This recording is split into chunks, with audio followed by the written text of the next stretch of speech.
الله يسعدك عمي. حكي. العيانة؟ اي بلي. المريض علي حسون يبكم؟ علي حسون؟ علي حسون هاشمي والله الله يستر عليك. لا ما أعرفه. هسه خبر لنا عاش. ايه. قالوا شوفوا بالعيانة المركزة. انت مين تخبر؟ من برا من طويريج. نطوريج. الله يستر عليك. اي والله شوف لنا. ايش اسمه؟ علي حسون هاشم تعبان هو جنازة. اي والله. ايوه حجي ويننا؟ وين القاب الله؟ والله ما ادري. هم هسه جو من اليمن تعال حاسم هاشم. الو. الو نعم. سلام عليكم. سلام غالي. علي حسون هاشم. اي.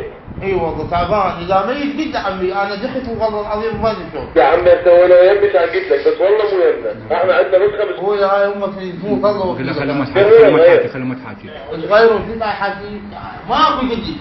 تعال تسوي انا كذا اجاك. الو. الو ها. مساء الخير يمه. لا يمه. الو. الو نعم حجي احكي. علاوه من وين خاله؟ حجي ويننا ما عندنا ايش مريض، ما عندنا ايش اسم. وين بعد عين؟ ما ادري. ايش فيه شنو مضروب سياره؟ يمه مضروب سياره. ايه حجي ويننا بعد ما جابوا يمنا. ويجيبوه صار على خابركم. دهركم اليوم. احنا شنو علاقه؟ الو. الو. وين خويا تنصحني اروح وين؟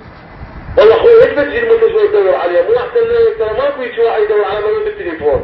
احنا مو بالتليفون هم جو من لما قالوا بالعياده. ما اسمع لي ابن عمي، هو شو يسوي لك المريض؟ قرايبك؟ اي ابن عمي ابن عمك؟